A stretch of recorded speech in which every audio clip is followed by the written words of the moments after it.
everybody. Welcome to Docu-Commentary, which is, now it's just on YouTube is what I'm saying. So subscribe, baby. Do that.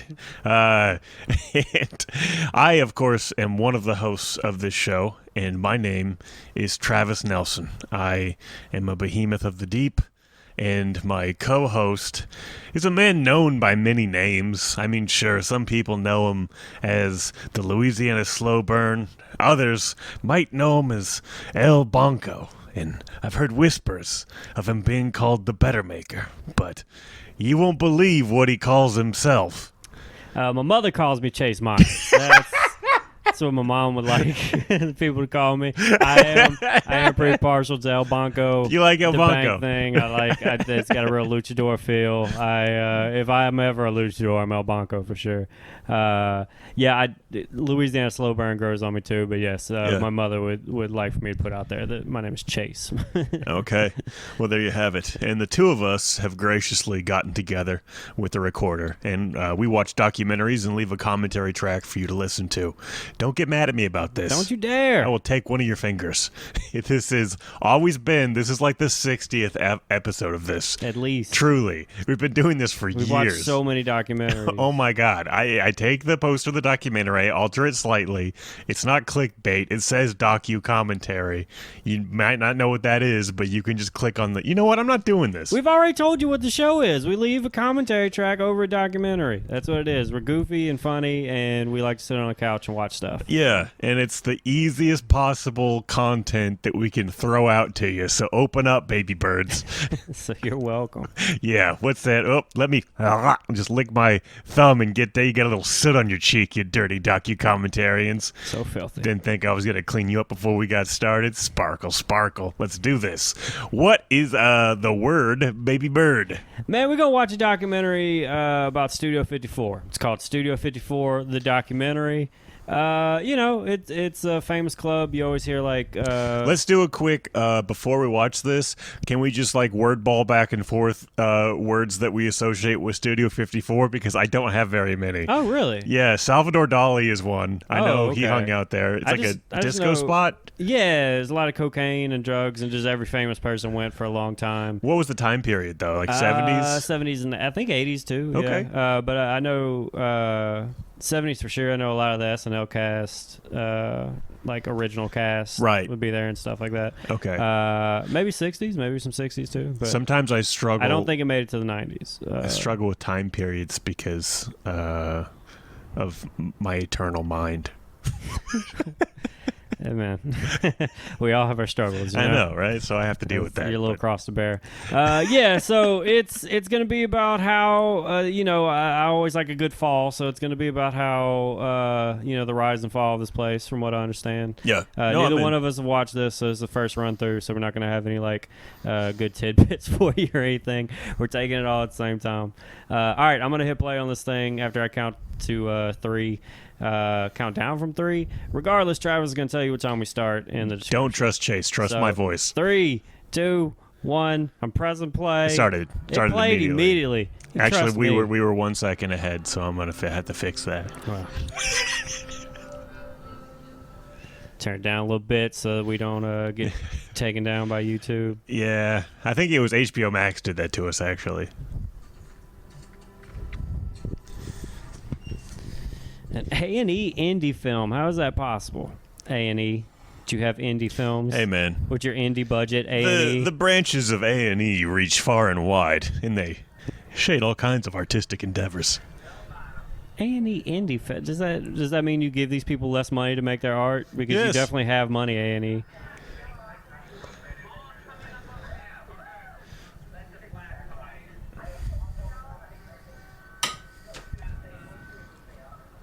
Get me in there. I want to be cool. I'm a millennial. I want to see what Quaaludes look like.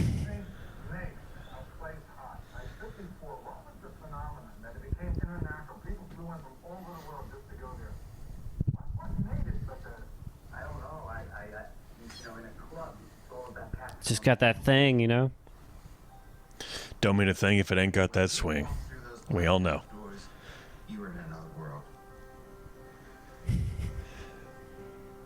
Please tell me about how this fucking nightclub changed your life. Anyone that was allowed in was totally free inside. As opposed to other nightclubs. Right. Yeah, where you can't be doing, blow off of people's buttholes. They'd probably be like, hey, could you not? I had no idea what it would really mean, or that it would last only 33 months. Just captured everybody's. 33 months. I definitely thought it lasted longer than that. Yeah, we were thinking like it spanned a decade. I thought at least a decade. I was thinking. I thought there was like still a version of it going now, but it just had like its peak, like way back when. There's definitely like a corporatized version of this somewhere. Yeah. Probably in Las Vegas.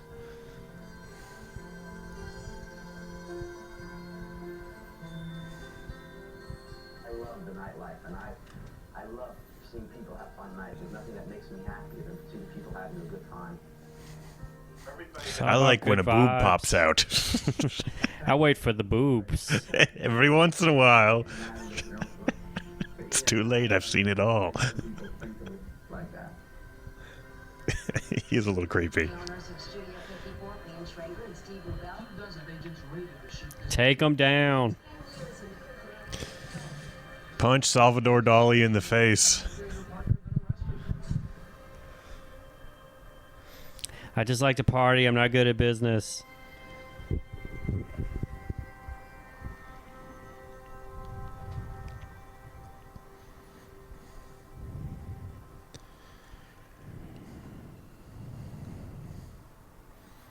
I just go. Yeah, whenever you're ready, man. I was wondering to myself why, after almost 40 years, I would finally feel okay to talk about the studio, because I hadn't talked about it, at all. It's just too dark of a place. I saw so many buttholes. So many boobs popped out. Now at a point in my life that doesn't sting as much after all this time to eat. It used to sting. There's only two people that could have told this story, The king of cool. and I. That's why I'm happy to finally tell the story as it really happened. Yeah, give me your lies. Let's hear them. You haven't seen the book in a few weeks, so we should look at everything, and I have to ask you a couple questions.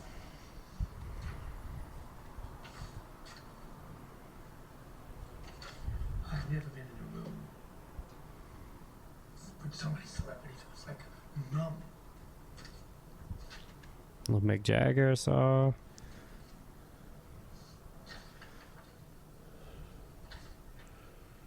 So we need a picture here. You see how this page is blank?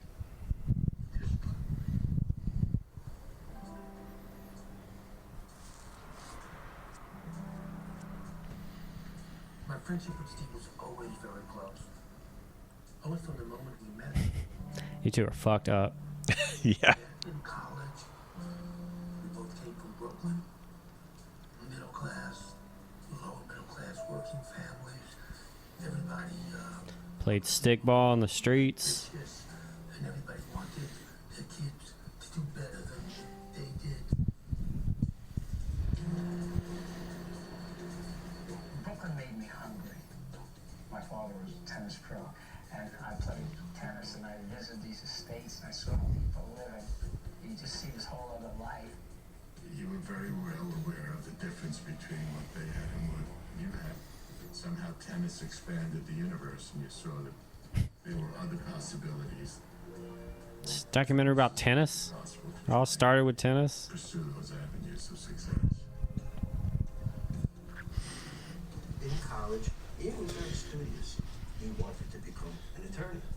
Stevie was the social butterfly. And if you wanted to meet a certain girl, you saw Stevie Rubell. If So a pimp? you saw Stevie Rubell. He knew everybody at Syracuse University. Steve was the most public of people, but he in fact was very private. What? He was never open about his sexuality and the fact that he was gay. It wasn't something we talked about. You know, it didn't matter. Steve was an extrovert, and I am an introvert. But inside, value was, essence was, you know, the same. Got good essence.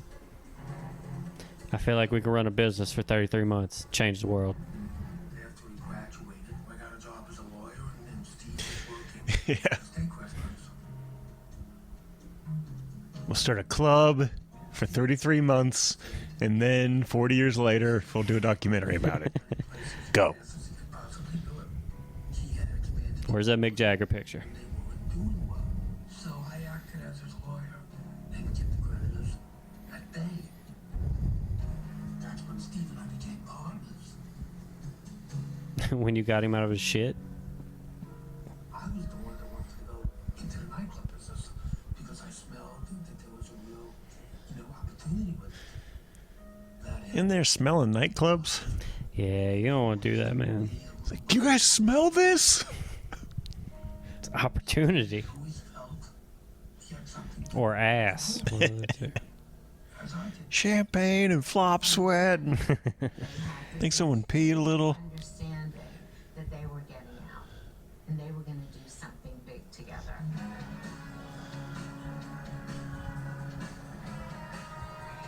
Did you ever have aspirations of owning a club? Me? Yeah. Oh, no. You? Yeah, me and my high school buddy, there was the place in Denham Springs called the Bowling Putt, and it was just abandoned for years. And when we were like seniors in high school, I remember us talking about, man, we just fucking buy the bowling putt, make it a club, be fucking cool. There was talks. We were never gonna fucking do it, but Yeah. No, I would never voluntarily want to be like in that kind of business, I don't think. we were naive and dumb. He loves Jesus a lot now. More than he did back then. Oh yeah, oh yeah. Just realized that he didn't know. Clubs in Manhattan all the time and trying to figure out what kind of club we wanted to create.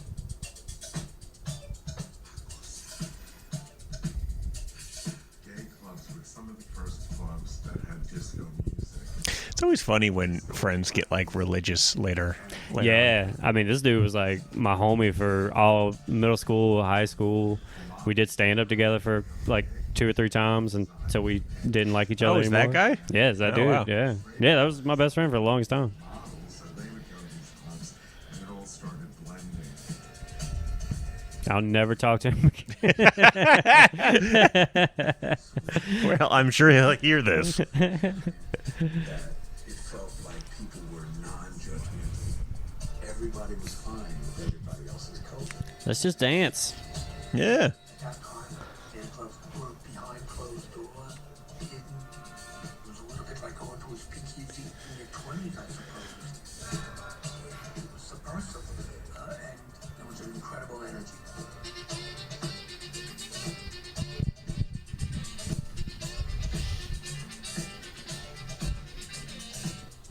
We wanted to capture the loose, tense, wet, fierce, Dude, just be sweating that hard Just so much cocaine. in the middle of the dance floor. Just create the ultimate nightclub. Blow everybody away with it. The concept of the ultimate nightclub is hilarious to me. He and I walked into this old opera house and theater, and he and I both saw it, and we both went upstairs and signed the lease. And some people said we were crazy because we were on 8th Avenue and 54th when the West Side was not, right? In those days it was not. we'll make it something. Once they know they can dance and sweat in our room. Said he's going to clean up the streets. We're still waiting. It's very dirty. I'm living here many years when I remember when it was beautiful, and now it stinks. 54th and 8th wasn't Disneyfied yet. It was really a very sleazy neighborhood. It once was, but now it stinks. The city, the West Side and the theater district.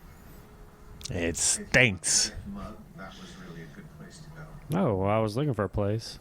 It was amazing that anyone would think of opening up a discotheque on West 54th Street.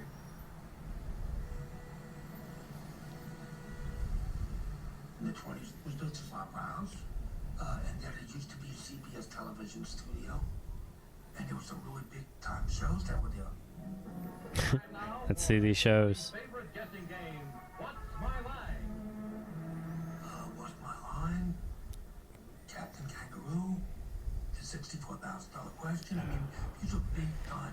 Who could forget Captain Kangaroo? LA, and it sat empty for a long time. Have you ever watched Captain Kangaroo? No. Me neither. A lot of references to it, but This is around the 40th anniversary of studio. It seems like So I guess it started in 77. now there's a sloped floor here for the theater, like there was when we were here 40 years ago. But you know, you can't have a sloped floor and have dancing, so we had to level it off, and we didn't have enough time to get a building permit to do it. We had to just start working on it immediately. So we said, what about the version of Studio 51 where it just collapsed on a bunch of celebrities? with a paintbrush that was maybe 30 feet long that he was painting the ceiling, and someone kept moving the ladder. Yeah, I worked 30 hours straight right up to the opening. Yeah, and it was that kind of He still doesn't care. He's telling the owner that, hey man, I worked 30 hours for you. Right? Yeah, you did. All right. competing against what probably is the best nightclub people in the world, and we wanted to have the best of those clubs. First, we went to the usual suspects. They said they couldn't work with us because they were told not to by our competitors. So Ooh, it's cutthroat. The discotheque game. to Jules Fisher and Paul Morantz, What an amazing picture. winning lighting designers. The theater part was already there, and we made as much use of it as possible, which turned out to be a very good idea. And the people we hired to help us were mostly coming from the theater, because this was all at the speed of a theater production. We were hammering and nailing, we were working there, we were wiring everything. What is up with this deadline? Why do you have to open on that day? Nothing, you know. Can't you just take your time, do it right, and open when it's ready? No, Chase. $65 a night. That was a lot of money, and I was afraid it was going to impact the margins, and I didn't want to have anybody back there. You know, even having a lighting guy up to that. Yeah, whenever anyone starts a business, they get crazy about money. Yeah, I mean, of course. Nothing like it. So we had It's all on you now. So we had 2 guys on a fly wheel back here. Like we had 4 people in that thing. There's still some old CBS residual stuff around here, too. CBS left a lot behind that was just lying here for years. What we tried to do was keep it in the context of the theater. All the lighting, everything was designed, the rawness of it, the seeing of the lights. It wasn't designed to be just pretty. It was designed to be a theater. The reason it's not pretty, CBS's fault. Tremendous amount of detail that went into the dance floor. And of course, all the interior design. You know, we just had a race ahead and we're doing everything instinctive. Just gonna feel it out, you know. Club is Ian's job. Steve did not get involved in this kind of stuff, but they were both engineering this whole process of getting the right. Richie, that was a pretty cool old picture of you. yeah. He and Steve shared the same office, and Steve would always lay on the couch. They were making deals and calling people. I don't have one picture of me writing a joke at any point. I definitely don't have a picture of me doing that. What a fucking asshole. I'm gonna hire a photographer to watch me fake work. Almost didn't contribute to the groundswell. But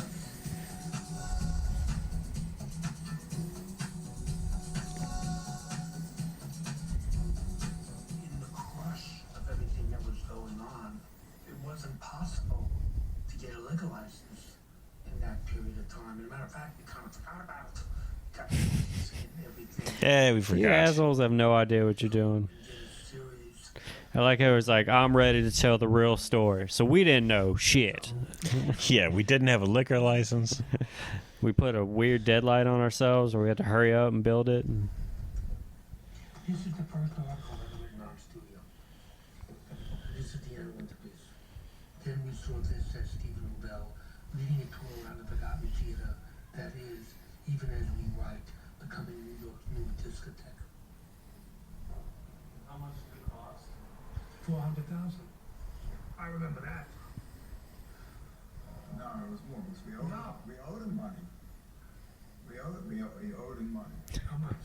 Probably another 400,000. Yeah, it was close to 700,000. That dude invested too. He knows. Yeah. No. Who did you owe money to? It's a contractor, and that made me nervous because I was on the hook. You guys weren't. We didn't have anything. John, why did you do this? Was there in the end? I had a club, Enchanted Gardens, which is where I met them. Bro. We've done about this. Paid $700,000 for a club in 1977. That's crazy. Yeah. That's the inflation rate has to be insane. Dude, that's, yeah. I mean, it's millions of dollars. Enchanted Garden was the first nightclub that Steve and I did. It was a club for the kids in Queens. The first night, Steve went to the bar to hang out with the people, and I went up with the DJ booth to play with the lights.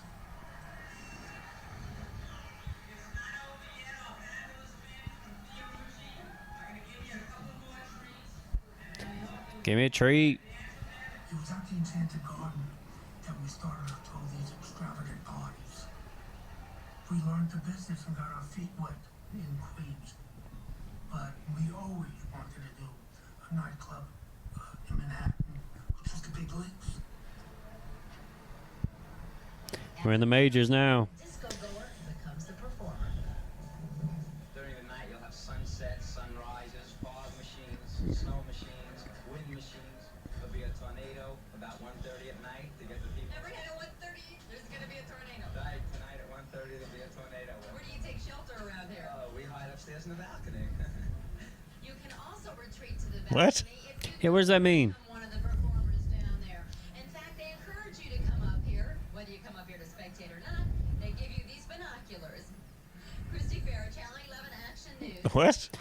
So many hand jobs happen up there. Don't sit there. That's gross up there. We had everything riding on this club. If there was a failure, it would have been a very, very big failure. And if it was a success, it would have been a big success. It's just so crazy that this is what they took their shot on. The opening night is a mob scene. It was almost impossible to get close to the door.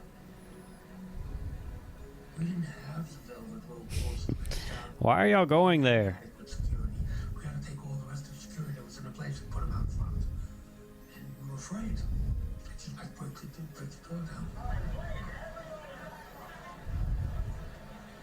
At first, I was hired as security, but that first night, Steve put me outside the front door. And that was enough. And you lost control, Mark. Mark Medici became the doorman only because he was Just eating a lollipop? the rest of the security guys.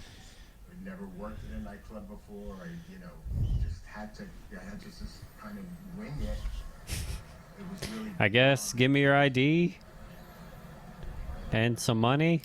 All right, everyone, entry is one kiss. Everyone must kiss me.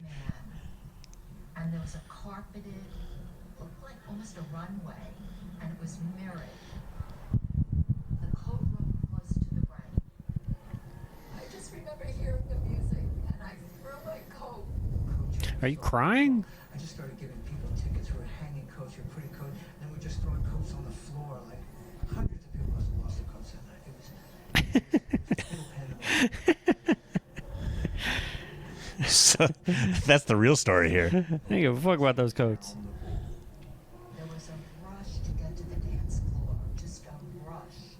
The full blast of the sound, just came over you in a big wave. Now we talking, baby. There it is. Get sweaty.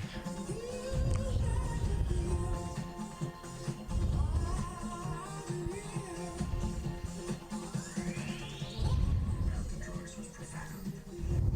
And they were all up. There's no who's on down that night. Just all meth. Cocaine. It was hot, sexy. It was real sexy. Something happened from that first night opening party. When I was making the joke about the boobs popping out, I didn't realize how much boobs popping out Yeah, there would boobs be. gonna be out, man. Studio 54. I really nailed that. The people that everyone else wanted to be in a room with. Like that guy. Whoever that dude is. It was Liza Minnelli, Michael Jackson, so.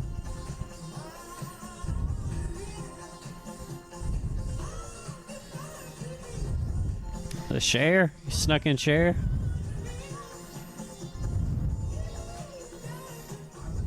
Absolutely shell-shocked.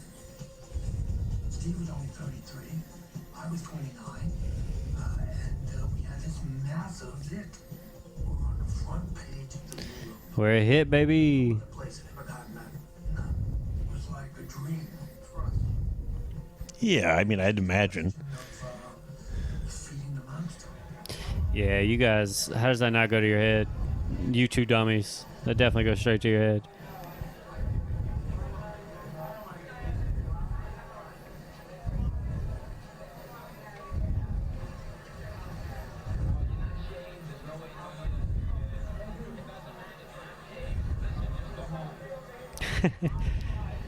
Got too much hair on your face. You unshaved.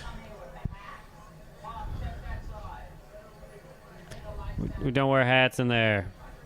We also take our shirts off once we get in. Yeah, it's so funny how Boobs pop out. This is the place that's in with the disco crowd. Except that these people are still out. Of course, Liza Minnelli. celebrities sweep right through the protective ranks of doorkeepers. The ropes came about because they were prostitutes in 1854. In order to keep them out, we put the ropes up, and the ropes became part of the game. And Night of the Roxbury's was born. Celebrities? No, even everybody. How do you choose? What are your criteria? We're doing something really fun. what is that haircut? Not his. I'm talking about Surprise you weren't talking about his. no, not talking about his. I know what his haircut is. Oh, never gonna see it. Oh man, Starting out in those days, it was all about see the guy had like an Oompa Loompa wig on. style. If you didn't see somebody in Studio 54, it meant they couldn't get in. Right.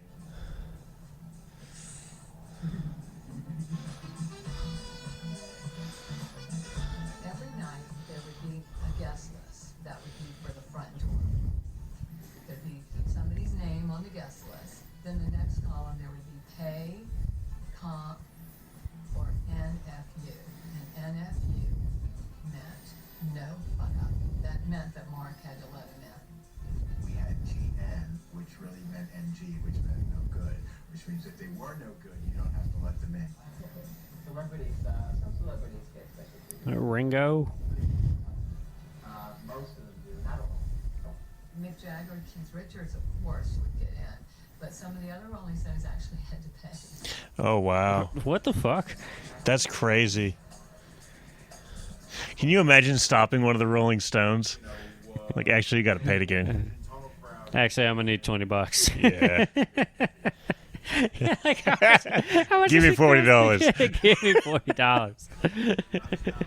I've only got I'm with the Rolling $32.50. Stones. Give me $40. Give me $40. Steve was going to it was his way of explaining that we didn't want people with polyester shirts, gold chains. Polyester melts under the lights. That was one we heard a lot. He would split up couples. He would say to the girl, "You're really beautiful. You're here, but your boyfriend's got a home. Go home and change into a cotton shirt." Oh wow. Let yourself in wearing a shirt like that. This shirt, this is a good one, Glenn. These Hawaiian shirts, I had a good good one. Oh yeah. I don't know if I would have let myself in when the play started. I doubt it really very much. If somebody else would choose. No, actually, it isn't like that. The only thing that it's not based on is money. It's just strictly off of looks.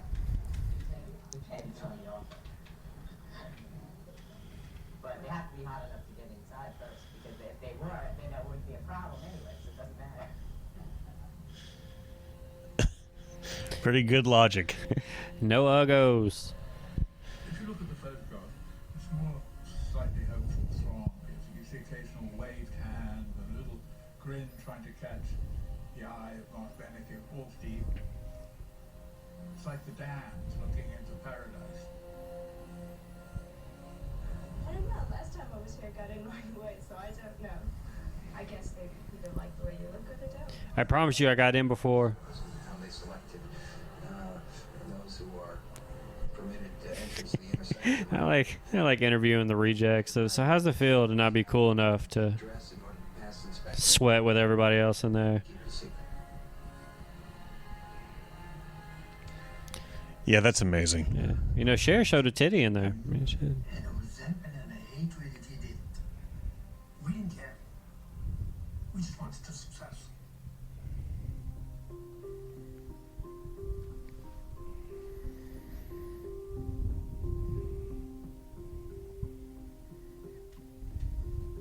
Ian and Steve were excellent as a PR. Steve just loved Harrison Ford. on the phone and talking to the press and letting them know who was there, what went on, and we got more press than anybody else. Stallone. Ian called me up and said, let's make a deal. And I would get paid for wrangling the celebrities. If I generated PR around that person, I would get $500 for the cover of the Daily News. Oh, that's pretty good. The cover of the New York Post would be an additional $500. And then if I got them into page 6, it'd be like $150. So any celebrity that walked in pretty much got on the cover of the New York Post or the Daily News. It was huge news. Well, that's a good business to be in.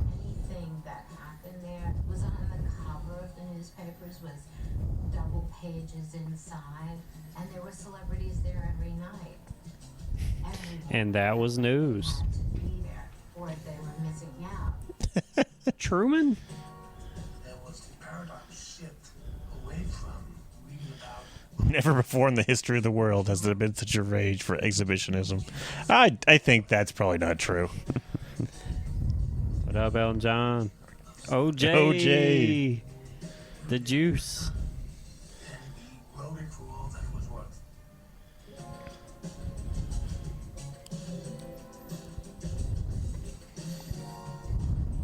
Yeah, everybody would have hit movie right then. Yep. We let in were those that we could control. That was Sidney the Poitier? rules that we set up.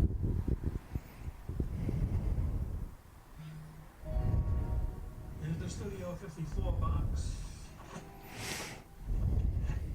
Here's some of the pictures that I've taken. This is a great shot. Elton John feeling the boobs of Divine. I did miss Bianca, but I got Dolly Parton kissing this horse. What a great sell. I got Dolly Parton kissing this horse. If you're into that type of thing, I got that. Truman Capote with his role. Carrie Fisher. He had slippers. I have another shot with his slippers with his initials on his slippers. No, it's not Carrie Fisher. I thought it was Princess Leia next to him. At the stage door, looking for an arrival of a celebrity. I don't know which celebrity he was looking for, but he was very nice. He was an introvert. He was rare, actually. It was a rare time I got that picture. He didn't like publicity like this. Here's a braggadocio. Here's a braggadocio. See what about? A braggadocio. Hey, fingers together. He's there with the stars, big stars, small stars.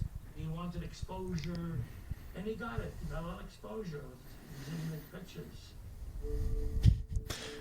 He's in those pictures, man. You can't take that from him. What came first, the photographers or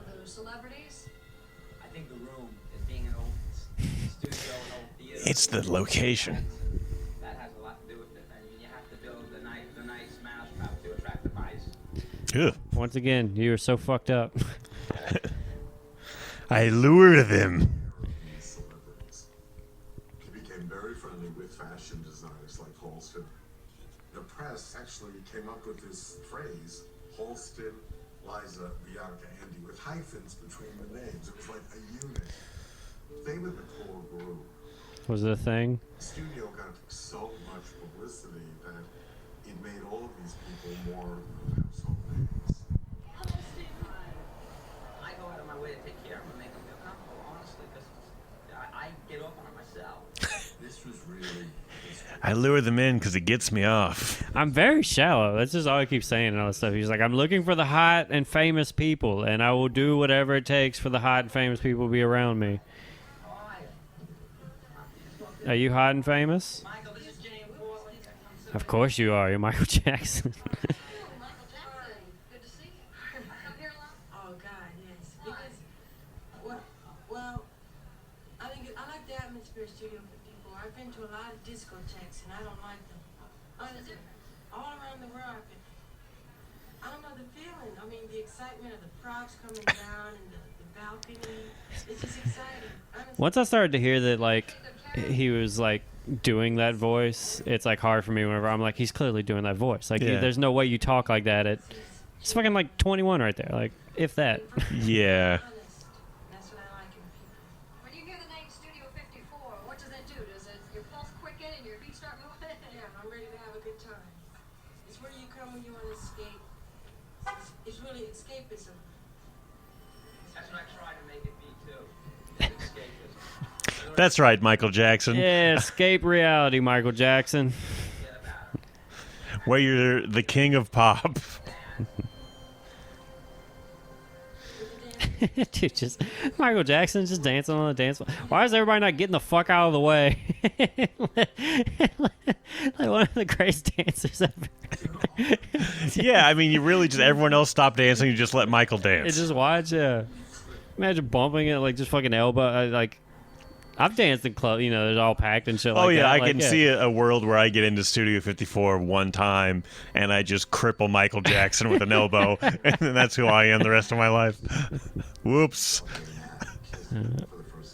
Our proportions just didn't help us out. And people didn't judge. You could be who you are when you're there. The lighting and everything, I mean, it makes you feel sensuous. All this going on and drinking and thump, thump, thump music and beautiful people that beautiful. Oh, the thumps. It makes you want to feel like that. Yeah, you know, there was music and beautiful people everywhere. I was like, yeah. It sounds awesome. Yeah. You know, if this movie's just going to be them selling it to me, I don't know. Yeah. Yeah, let's get into where they started to fuck up. I know it was great. Chase needs a fuck up. I need the downfall. We danced with the entire club. I know it's a club that was open for 3 years, and I know about it now. So, Even for, inclusion and acceptance. And that Except for at the the door. street wasn't yeah. Homophobia existed much more than even today.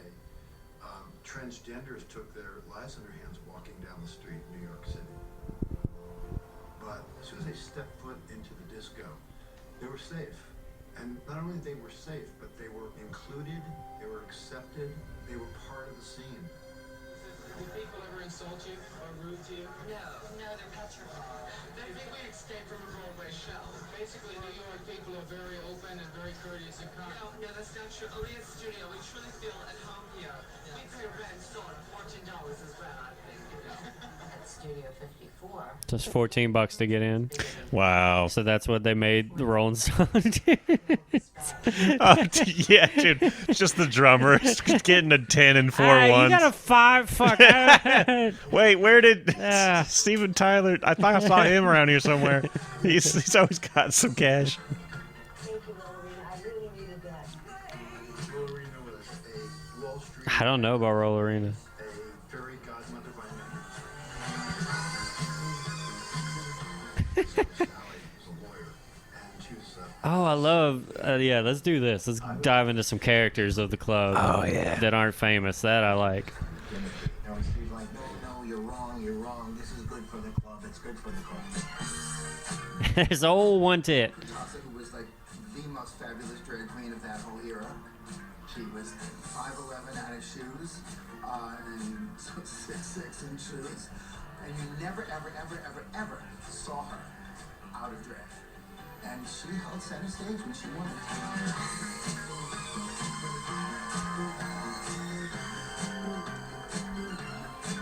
What's really beautiful about the studio, the combination of people. You put just the beautiful people so-called together. Once again, beautiful, fine, hot people. We're so inclusive of hot people. You can be whatever you want to be as long as you're hot. They like the combination. I think it was a wonderful cocktail. Just a perfect culture. You straight jacket, bro? Created this combustible energy. It was tribal almost.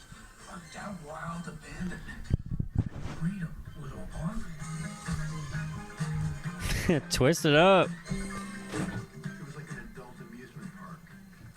They had a real sense of what people wanted. You know, adults wanted. It was like an adult amusement park. Have you heard of Dave and Buster's? It's like that, but Cher and Liza Minnelli are there. Yeah.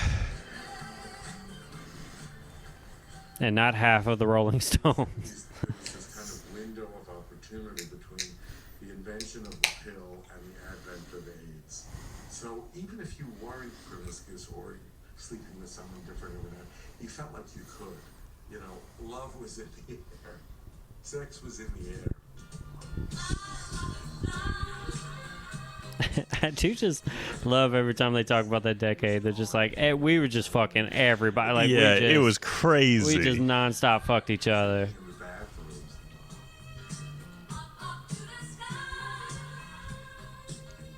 Like, I'm just like, were people? Are we fucking that much less now as a society as what they were then? Like, No, I just think that regular society wasn't fucking at all. okay. No, Chase, there's no way anyone fucks more than us. Clearly. And you could have sex as much as you want, and there was no repercussions, and why not? Because you're supposed to now. It's all about freedom. You can try anything.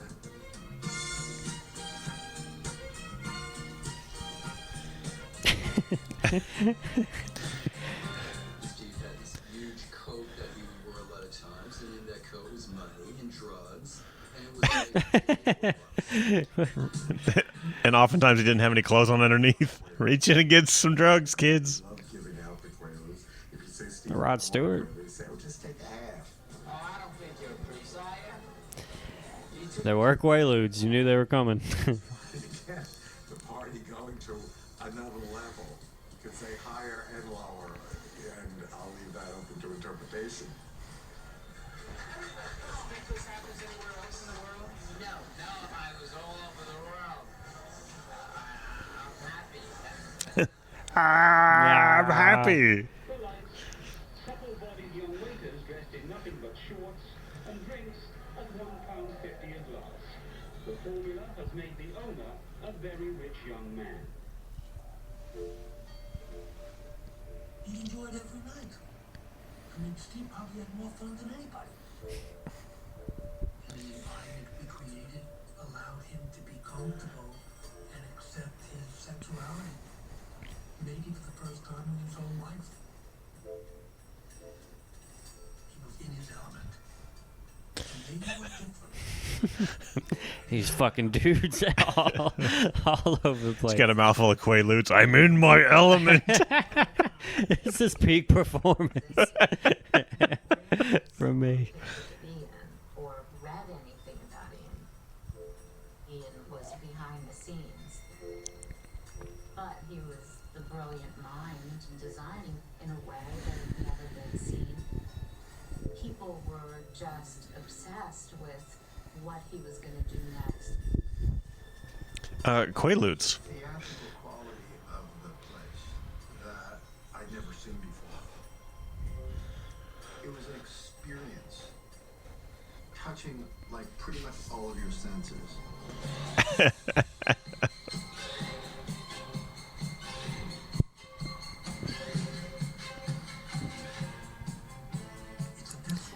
I was promised a tornado.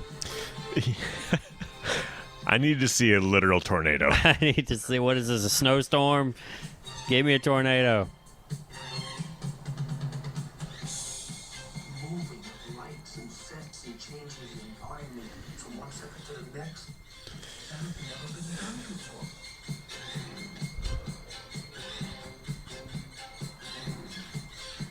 Dan really created a world fantasy. It was the transformation of individuals into this sort of group energy that absolutely exploded. We've created fuck symbiosis. We move as one. Everyone ejaculate on the count of 3. Is the moon doing heroin? What was that? Yeah. Went right up to the edge.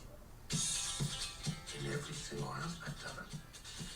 Building code legalities, taste levels, social mores, everything. Right up to the edge. A tiger in there? Yeah, how many people did that tiger kill?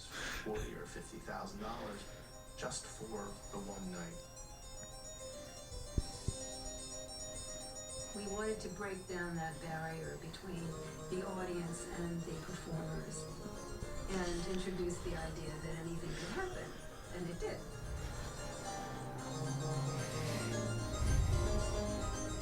Everybody who worked there knew we were cast members. We were putting on a show, and everybody had to give an incredible performance and give an incredible service.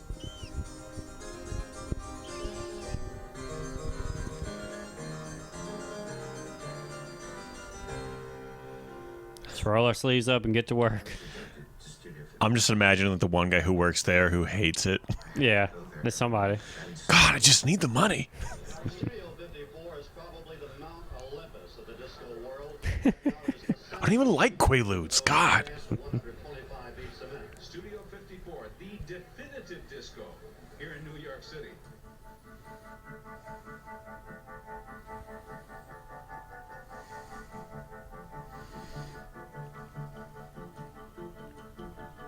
We were so excited, so high.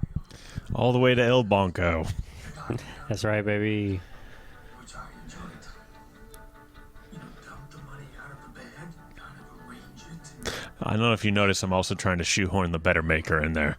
I've noticed. I've noticed the campaign you're doing. Yeah. I'll make it happen. Gotta get the ear of the youth.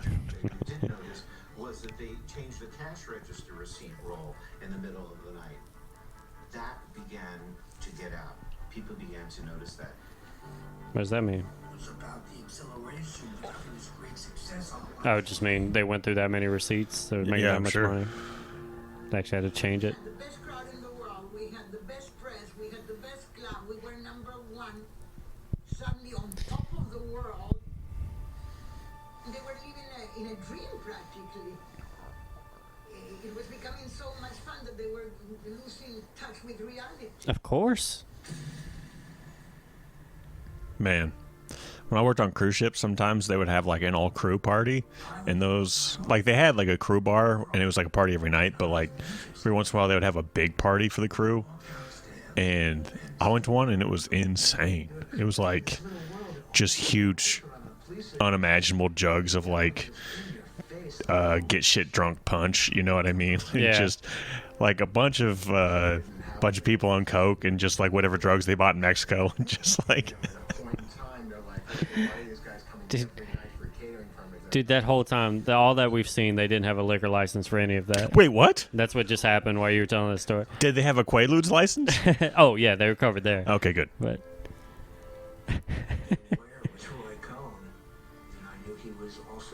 I love that that's what's going to take them down. Just such a simple, we didn't apply for a liquor license for our liquor place. The reason they're not afraid of much. After a few hours, we were released. We were able, you know, to keep the place open 6 months with no evidence. Then we finally got the license. I have a picture. Me and Steve holding the liquor license. We got it. So for 6 months, there was no liquor in there. That's what you're telling me?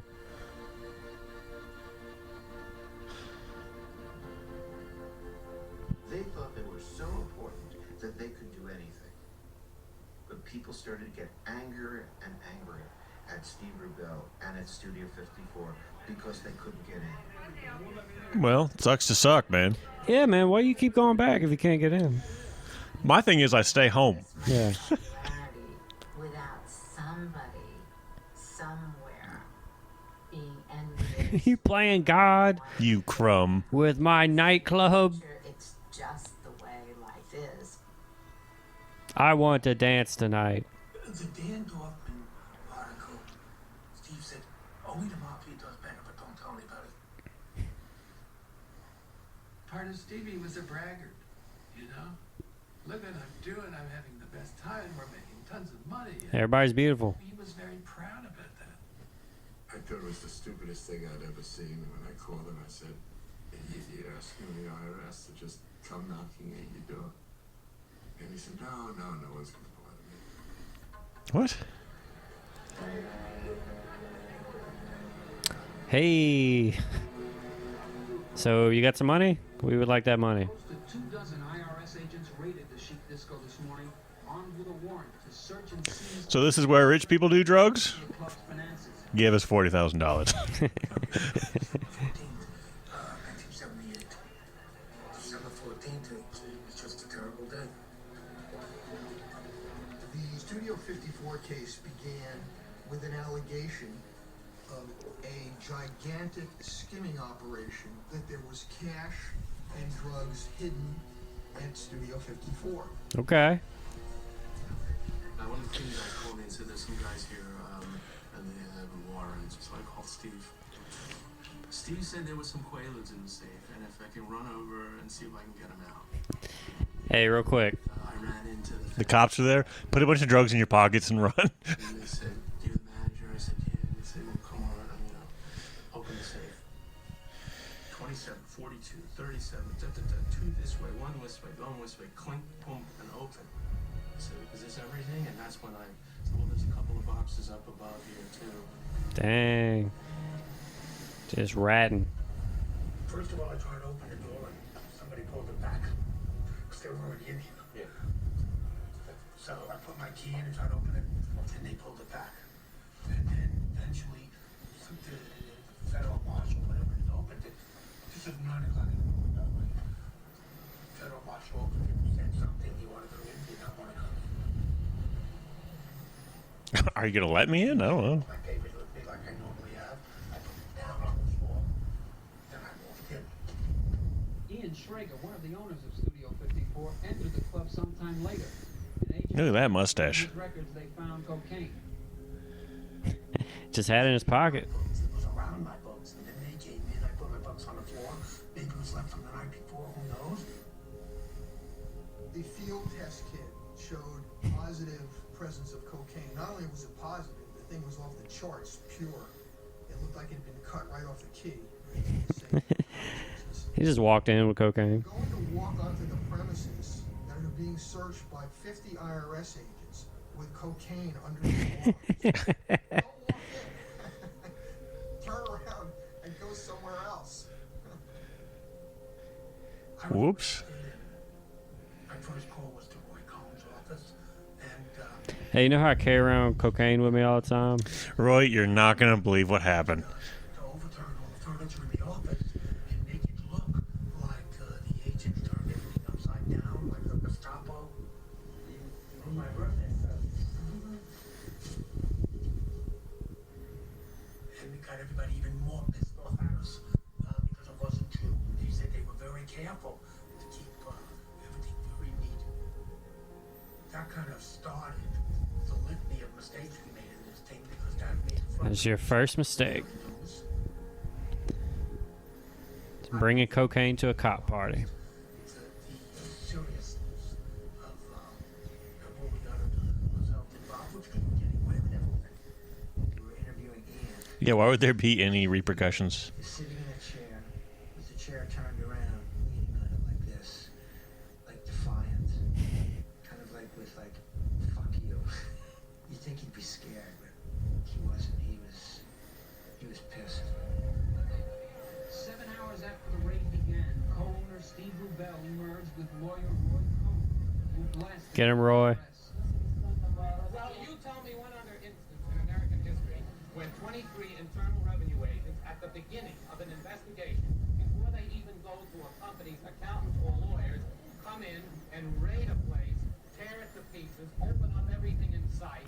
I think it's what they do, actually. I don't know if it's that hard to find another example of that. In his briefcase, they do not allege it was in his briefcase. I read the complaint and I was in court and you weren't. Tell them. Get them. I came in through the front door. The first time I had I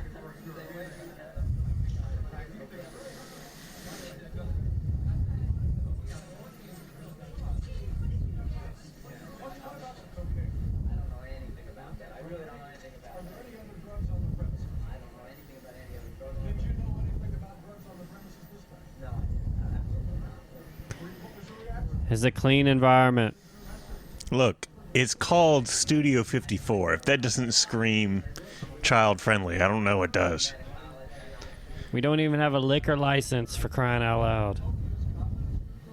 No, I like Roy said, I don't want to really comment on anything to do with the legal picture, but, you know. I feel like the president today. You say you feel like the president today? Uh-huh.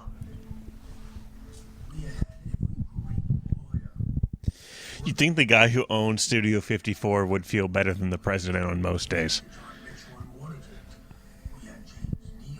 You got the Watergate guy defending you? We had Arthur Lyman. We had Chuba Govan, who was part of Arnold and Porter, where Abe Porter's came from. He was a Supreme Court justice. We circled the wagons and we got ready to fight the government. There are, incidentally, 37 lawyers working on behalf of Schrager and... Jesus Christ.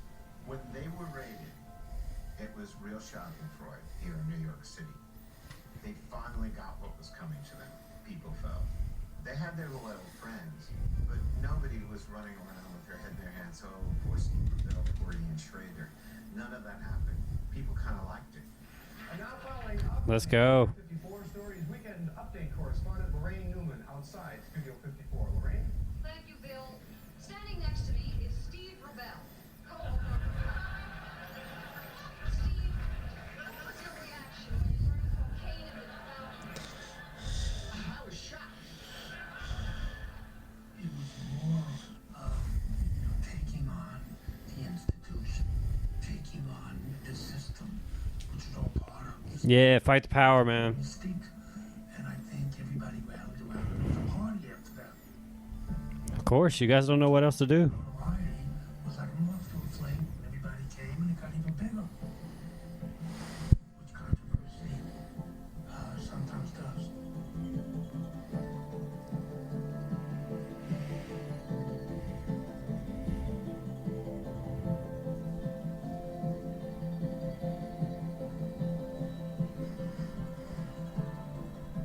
A lot of people say, well, Bell was shooting off his mouth about don't tell the IRS this and don't tell the IRS that.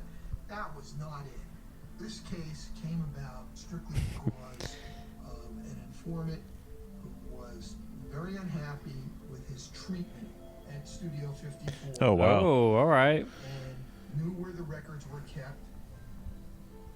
The basement had a drop ceiling. And if you remove the ceiling tiles, that's where we found the manila envelopes that were in effect the second set of books. Also up there in garbage bags, plastic garbage bags, there was cash. Absolutely never any millions of dollars in the ceiling of Studio 54. That's just folklore. I don't know, man. I just heard a cop tell me. Yeah. Also, man, anytime you got bags of cash, that's not good. Mm-mm. You don't want a trash bag of cash. Uncle Sam's come and get that. Get a duffel bag. Grow up. That was the money in the ceiling.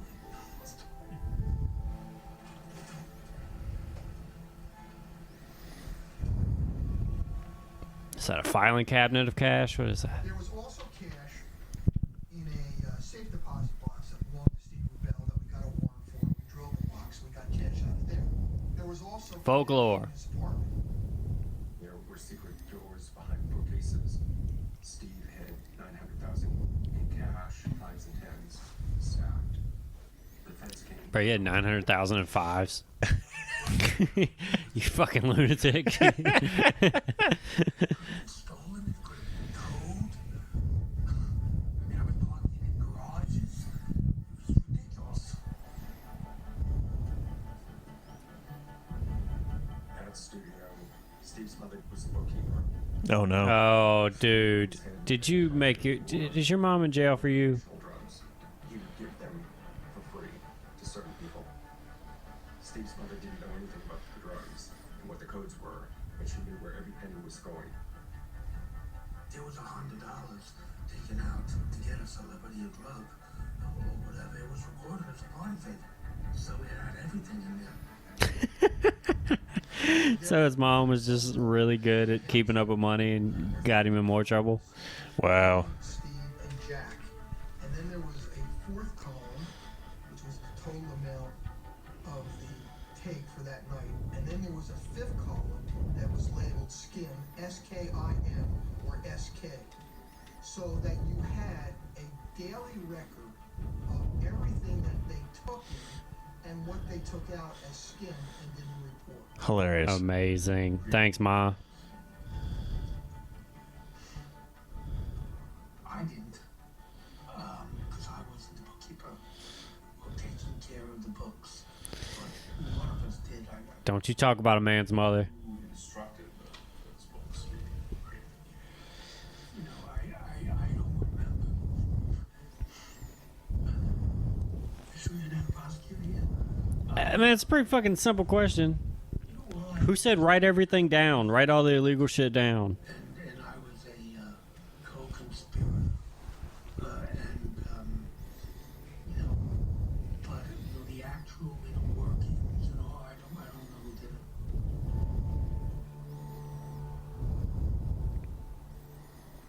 In the 33 months that they were doing, I think there was $2.5 or $3 million, an astronomical amount to skim, which was ridiculous. I mean, if you're going to skim, you know, skim 10% or 20%. Tell me how to do it. Yeah, seriously, dude. Thank you. Pigs about it. But this was the Richard Nixon of skims. This just went way over, way beyond, you know, anything that was even remotely possible to go unnoticed. Yeah, I don't think they'll notice $3 million. Ian Schrager, I'm totally and completely innocent of this claim. Man, this dude is a motherfucker of an attorney. Yeah. Evasion of taxes.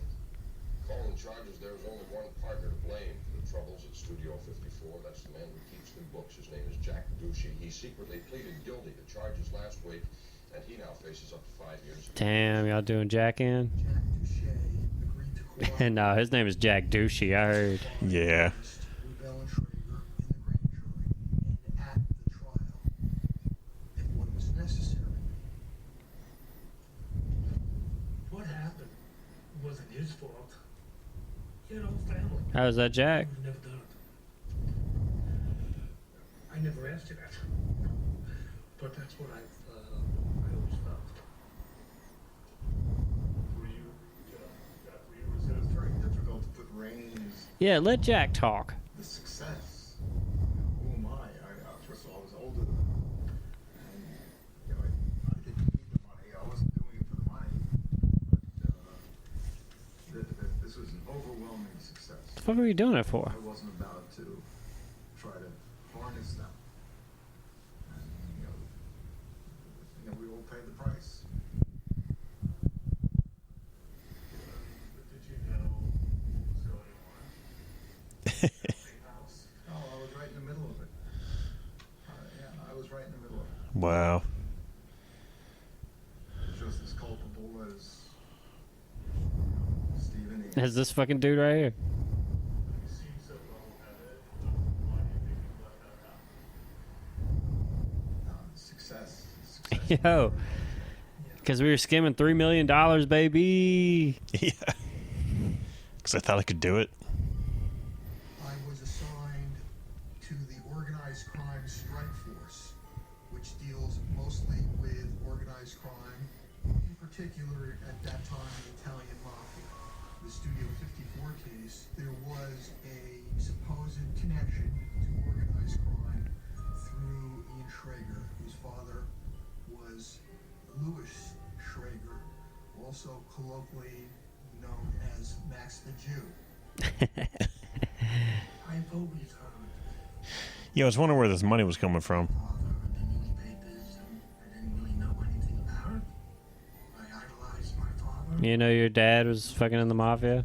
and other fathers, you know, with his hours of work, and I was always concerned. How he never smiled? So he very sensitive. Dead in the eyes. That was Pop. I mean, he's the angriest man. Lansky associate. God damn. But we never found any evidence that Studio 54 had a mafia link. I definitely think that Ian didn't want any part of his father's business or connections or anything. I mean, his father was successful at what he did. His father had power. And I think that Ian wanted power and success in a different area. Three owners and the manager of the Studio 54 Disco were indicted today on charges of income tax Steve Bell evasion. and Ian Schrager were slapped with a 12th count indictment. Now Ian Schrager and Steve Man, they got ruined. 10 years in prison and fines up to $20,000. All right. They had this ball of fire that nobody in the world had. They had this thing that was worldwide popular that had fallen into their laps. And I don't think they wanted to lose that. During one of the meetings, the Royce Yeah, what happens? you have to try and trade something. It was August 25th. Ooh, who starts rolling on each other? I hope there's a war in Iran. I said, what are you talking about? He said, there's a story that's going to break and I just don't want it to be big. The Justice Department is investigating an allegation that White House Chief of Staff Hamilton Jordan used cocaine during a visit to New York Oh, wow. before discotheque last year. He definitely did it. He definitely did. They Forgot don't love this is America. when politicians couldn't do whatever they wanted. To accuse the White House Chief of Staff of asking to buy cocaine in the basement of Studio 54, I mean, didn't Steve realize he now was going to have the White House against him? I thought Steve better be really careful. These people are powerful. He doesn't have any power. He's a murderer. Well, the president says he's lying. He definitely messed with the wrong people. President Carter's comment about Jordan was, he will tell the truth as my wife would or my children. Wow. He's my wife and kids. Individual use of the drug, it's compelled to do so in this case because of a new law called the Ethics in Government Act. That law grew out of the Watergate scandals. It requires an investigation of up to 90 Yeah, what happened to that law? FBI when criminal allegations are made against high-ranking government officials. One of the lawyers jumped over made him really feel was good and hurt him. He didn't understand how Watergate changed the law. It became very public. The train left the station and took a life of its own. There was no turning back. You saw with your own eyes Hamilton Jordan use cocaine. Yes. No question. No mistake. Nah, man, I was always in my right mind. Yeah, I've shoved a bunch up his nose. We have to think, you know, we'll get out of it. You know, we got Roy there, but, you know, we'll figure out a way to get a way out of it. We even went and did a major renovation in the club. All right. Yeah, time to remodel. Let's all get together and rebuild it. What do you do when you're under indictment for tax evasion and fighting Hamilton Jordan in your spare time? Well, you can create a new image, architecturally at least. 600 workers in round-the-clock shifts have been laboring since last Round the clock shifts. And when they're finished, it's expected to cost $1.5 million. 3 times. Where did that money come from? Yeah, seriously. How do you like it? How do you like You it? couldn't help yourself, could you? Oh, dude, yeah. Might get in there. Magical ideas he'd seen Sweeney Todd. He got this idea to do a bridge. Tired of fighting your way through the crowded dance floor? Well, this moving bridge on the end will solve that problem. A moving bridge? How many people get crushed by that? 250 people over the heads of the dancers to the other side of the room or to the balcony at a speed of 45 feet a minute. Of course, the story goes that they had to cover the balcony in rubber so they could wash it down more easily. Were you aware that you were creating a sex debt? Yes. Yeah, of course. Of course.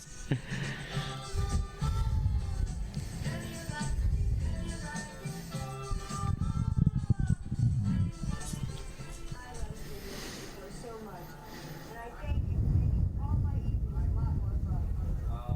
What can I say? Oh, just say thank you. Plead guilty to charges of flattery. I don't plead guilty to any charge. Two owners of the trendy Manhattan discotheque Studio 54 pleaded guilty today of defrauding the government of more than $400,000 in taxes. Yeah. Today, Rubel and his partner Ian Schrager were charged with skimming $2.5 million from the receipts of Studio 54 and lying about it. 12 counts in all. They admitted to 2 counts of tax evasion. The government dropped the rest. I didn't want to plead guilty to a felony because you can't have a liquor license if you're convicted of a felony. You really think you're just gonna go back to your club and run it, huh? Yeah, dude. It's got out of control. Right of our league. We were forced to plead to a felony. Of tax evasion. You get to just go back to your business after that? Wrong with the plea bar. Listen, when you have about 37 lawyers involved in anything, something's always going to go wrong. What made you do it? Too much money too fast? I made a mistake. Did you ever make a mistake? Have you ever made a mistake? My best friend, I love him dearly. I wonder how much. So if they don't skim $2.5 million, I wonder how much money they were actually just making. Because I bet it was still crazy. Like, Yeah. Like I wonder how much that $2 million really affected, their life. Yeah. Like if it was worth it. Yeah. When you go through something like that, it either makes you closer and stronger, or it tears you apart. In our case, it made us stronger. I thought it was going to tear you apart. Together. Federal judge today sentenced Stephen Rubel and Ian Schrager, owners of the New York discotheque Studio 54, to 3.5 New York Discotheque Super Studio 54. He also fined each man $20,000. That'll get them. It was a complete emotional detachment. I was numb. Our life was over. We didn't even know. They really thought they were never going to do any time for that. That's crazy. The party the night before they went to jail was probably as exciting and as much fun as the opening party. You may have been more fun. Hey, we still partied though. Andy Warhol was there, Calvin Klein, Diana Ross sang, and Vanilla sang too.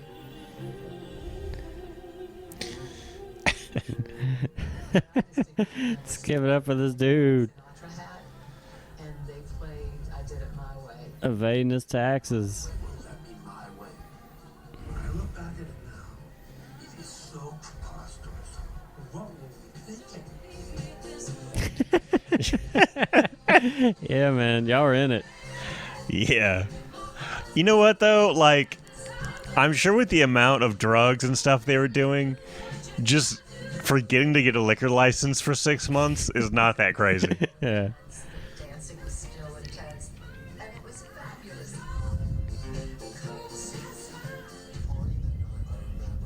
All I wanted to do was dance.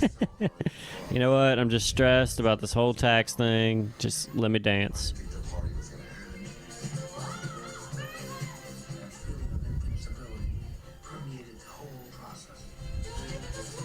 We're gonna live forever.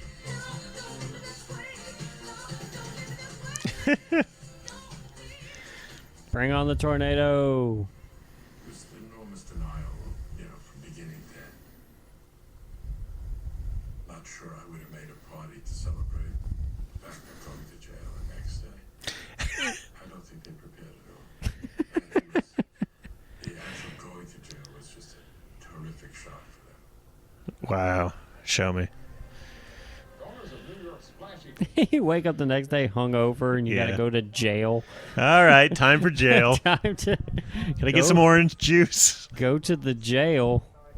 I love that they were even able to just be out, like, you got to report on this date and not just immediately taken to jail after sentencing. Yeah, the ability just to do as many drugs as possible before having to go to jail must have made going to jail that much worse.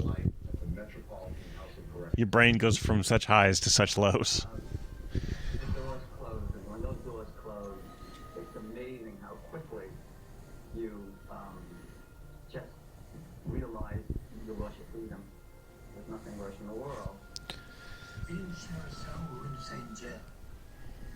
And that's something that we both wanted, obviously. We couldn't guarantee that.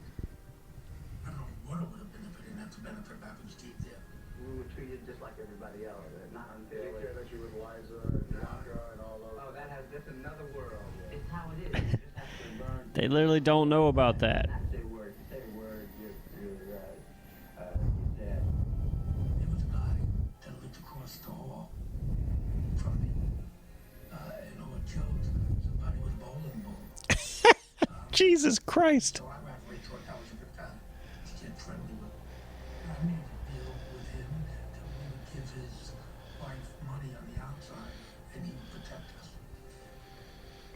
I mean, good move. It was just a base instinct to survive in there. Yeah. Money, money, money. After they went to jail, we had another couple of months, but it was never the same after, without Steve in here. And then when we lost the liquor license, it wasn't what we could do. Damn. It was in prison that, we sold Studio 54. And I was negotiating the contract. And that kept my sanity. But selling Studio was the hardest thing I ever had to do. Yeah, because you made so much money.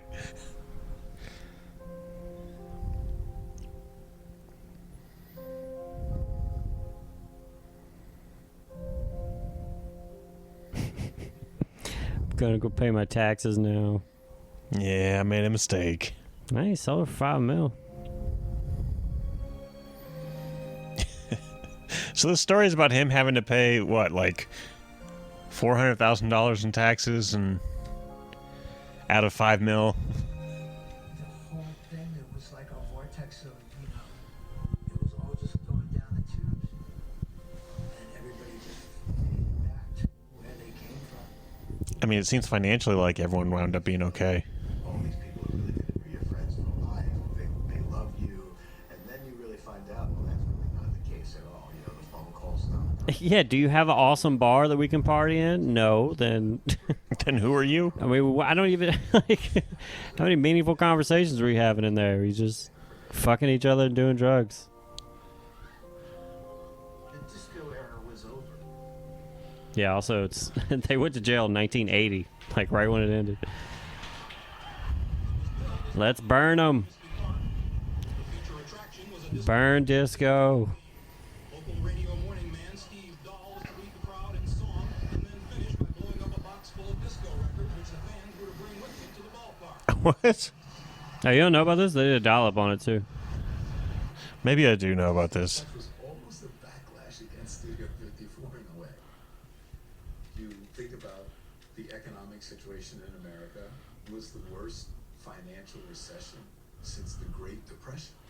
And you think about what Studio 54 and what disco life looked like to somebody working in the Midwest now lost their job and is never coming back, you know, you blame it on all these people. You blame it on gay people. You blame it on black people. You blame it on women.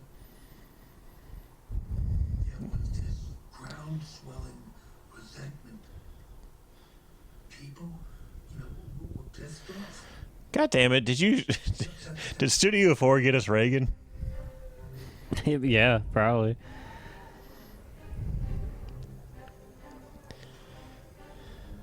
We knew Rebel and Traeger could help us and could give us more income tax evasion cases. Ooh, they became informants. Let's go. Who were doing the same thing. Whoa. Tax evaders hang out with other tax evaders. Man, what a heel turn. So they just turned in all the other businesses in New York. Various offices on the border of Chinatown, and the IRS agents knew all the good places to eat. Trust me. So they ordered a slew of different Chinese dishes, and I had Steve and Ian brought over, and I had 2 chairs set up just outside my office, so that the smell was kind of wafting out into the hall. What? And they're looking at it, and they're hungry. I'll give you anybody. Let me eat that Chinese food. We were under all kinds of pressure. I love Chinese food. On our records. It isn't as if, you know, we named names, but we would have had to perjure ourselves if we didn't answer questions about the nightclub owners of Bonds, Infinity, and New York at the time. Yeah. They were like kind of our enemies. Oh my God. Those guys were out to hunt us anyways, so it was kind of easy way to rationalize it, I suppose. So you just told on all the other clubs. Yeah, they're probably gonna get us if we didn't get them. We've already been got, so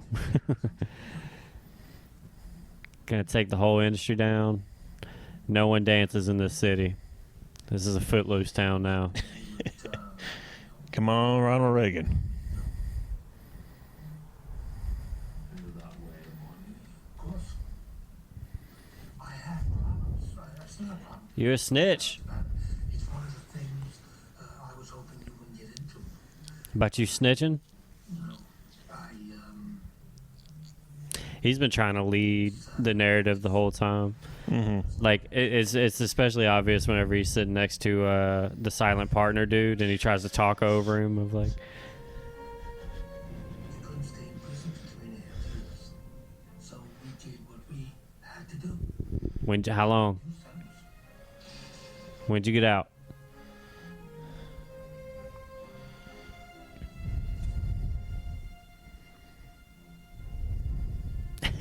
Prison in 1981. It was a whole different world. So like a year. and now you got to get a real job. You got to be a real person. Yeah. Hey, turns out if you like disco, someone's gonna beat you up or something. Sorry, it's the 80s now.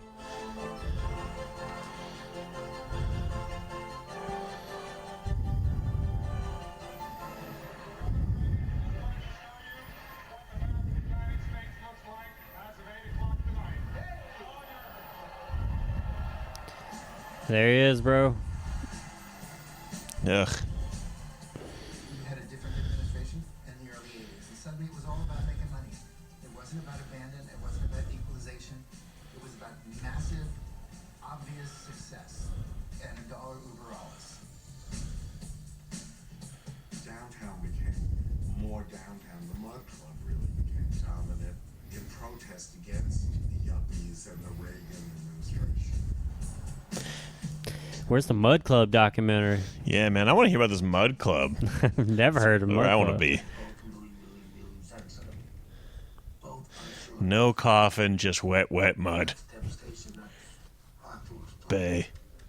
You lose everything. You know, I lost my law license. I couldn't vote. Even a driver's license, your credit card. I'm disenfranchised.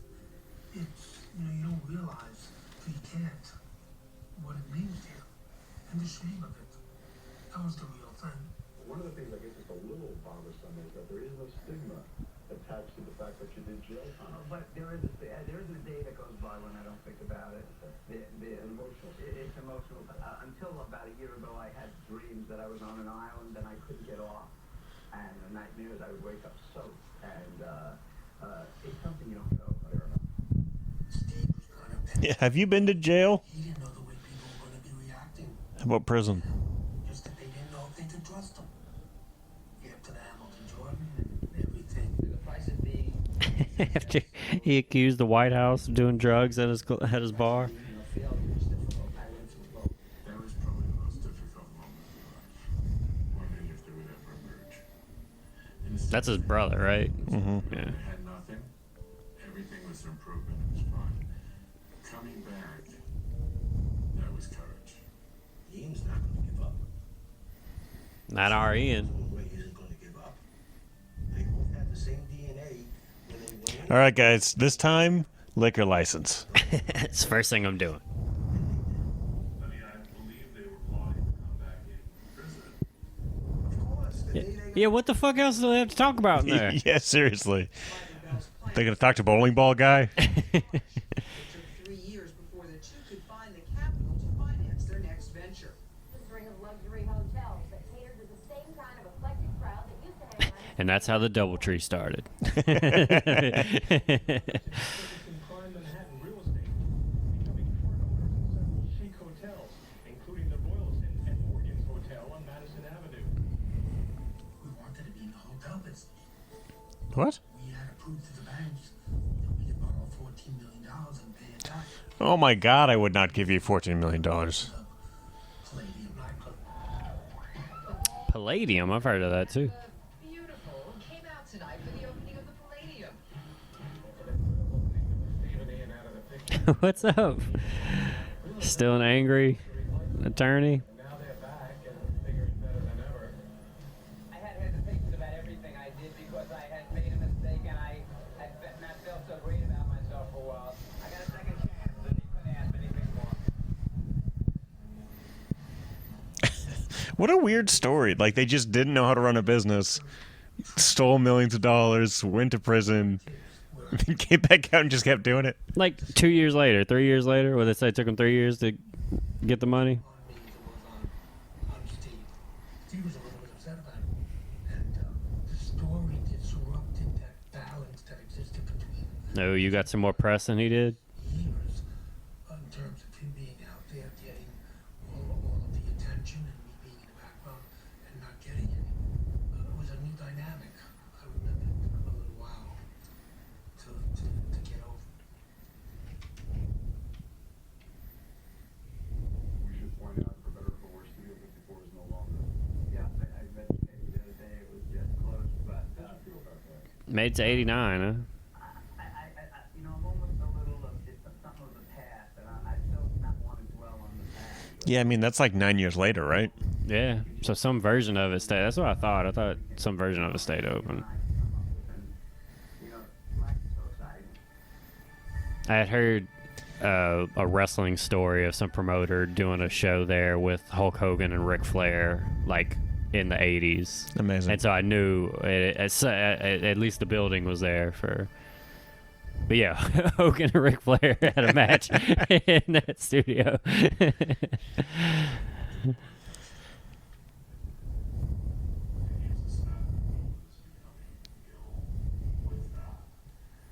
had some symptoms, not of HIV, but they were AIDS symptoms. And I was the one that told him he had AIDS. Wow. Man, the doctor made you tell him. You have to remember, AIDS at that time wasn't a disease. Death sentence. It was condemnation. And so he wouldn't let me tell without parents. He held it together. I'm sure he didn't hold it together after I left, but he held it together. Everybody Damn, man. was getting sick. That sucks. It was frightening, and if I'm still emotionally affected by it, the loss was profound. All these young guys were just fading away. And Reagan wasn't saying shit about it. Nope.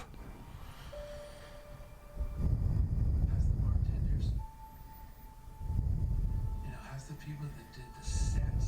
Wow. Wow. Fuck, man. God, yeah, it's hard to imagine how devastating that would be.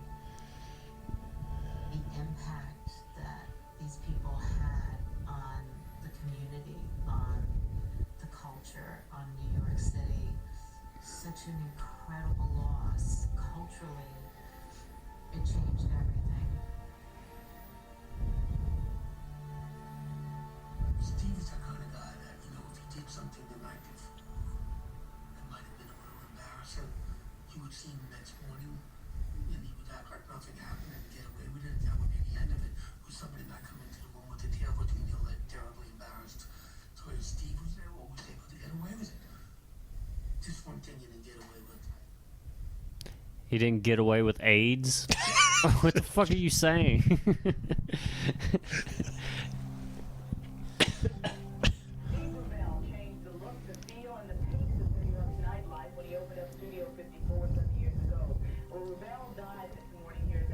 '89, so 2 years before Magic Johnson. Wow.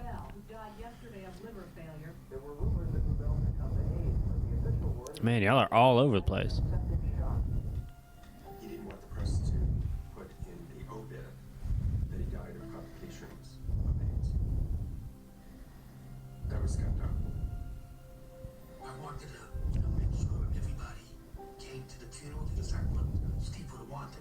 It's like a big send off. So I was on the phone. You gotta throw another party. See if Diana Ross wants to sing again.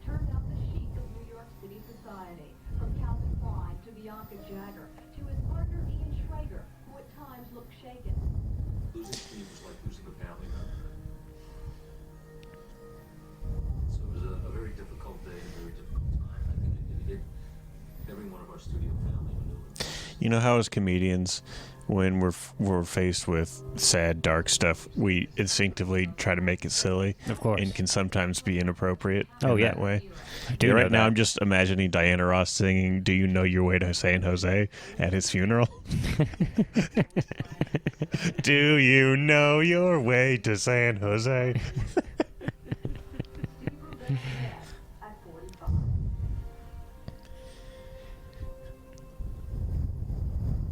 Mrs. Rubel said to me, why didn't Steve ever get married? And I realized then that I'm not sure that she really knew that he was gay. That was part of That's tough too. that time. Yeah. Your mother was the last to know. Steve's death and his illness had a huge impact on Ian. Their love for each other and their bond was so strong that I think it made an impact for quite some time.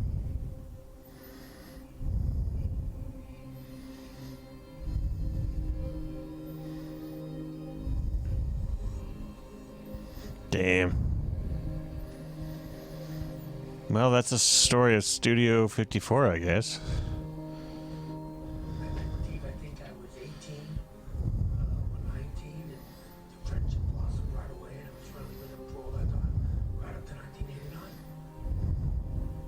I'm lucky that I had one of those friendships. Not many people, you know, do. Steve and I bought this house in 1985. Has a lot of history, this house.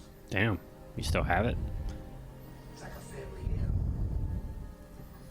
Damn. It's quite beautiful. Man, you imagine that dude being like your grandfather or something and just telling you stories or just showing you. Yeah, man, I imagine him being just like your uncle. Damn, boy. Really like husband and wife.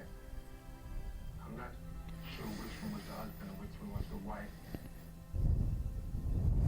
We vacation together, we shared a house, we were out together, we worked together. He was the last person I talked to when I went to sleep. And so it was a personal loss, more than anything else. On the business end of it, the same passion that drove me. Do you have a lisp? Was alive, still drove me. I had the same hunger. Yeah, I think we can't hear it because his voice is so raspy now. Yeah. That's one way to overcome it. That's the Tom Waits method. He smokes cigarettes till it's gone. What's up, Charlie Rose?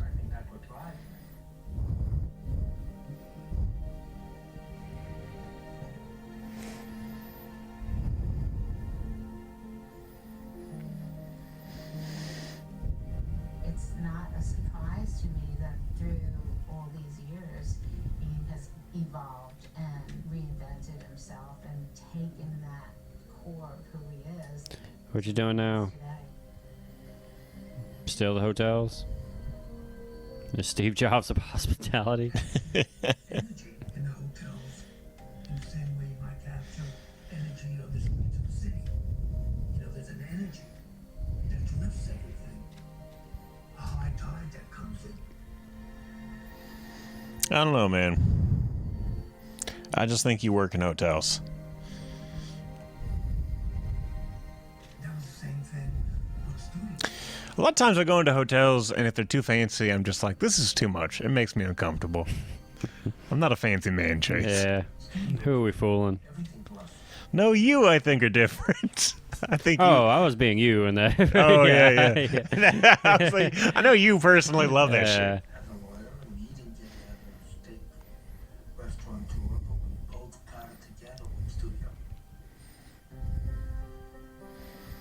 No, dude. I was gonna buy the bowling putt in my local town and turn it into. That's right. I almost forgot that story. And turn it into Studio 54 of Denham Springs. There's a sense of something lost, paradise lost. I don't think they had any idea what it would become. That it would become this world famous. That it would be important in our culture and the history of New York City. And maybe significant in the history of what was going on all around the world.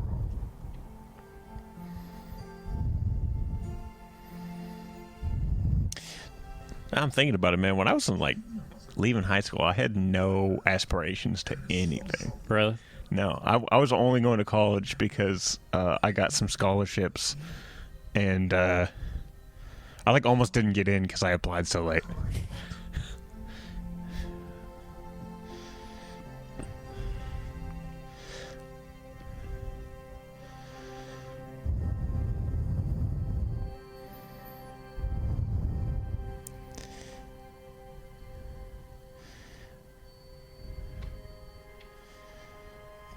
Steve Rebell and Ian Schrager went on to create 2 hotels together and introduce the concept of the boutique hotel.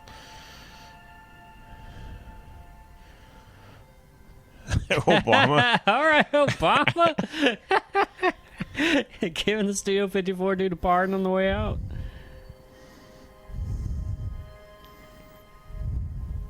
He's like, look, Obama, you can stay at any of my hotels for free. Yeah, that's If what you that just was. Pardon me.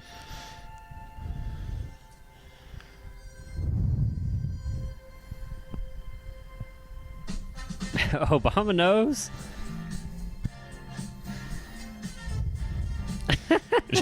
What a wild twist at the end. I was not expecting an Obama I wasn't ready for that. All right, cool. story. Diana Ross right there. Yeah. Get him, Sly.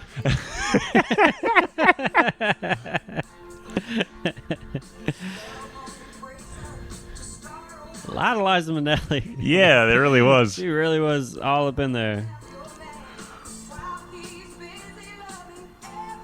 That guy.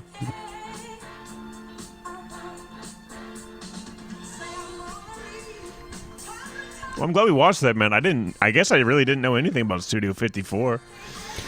So yeah, that's interesting. I always hear it reference and stuff, and then Yeah. anytime I knew it through references basically.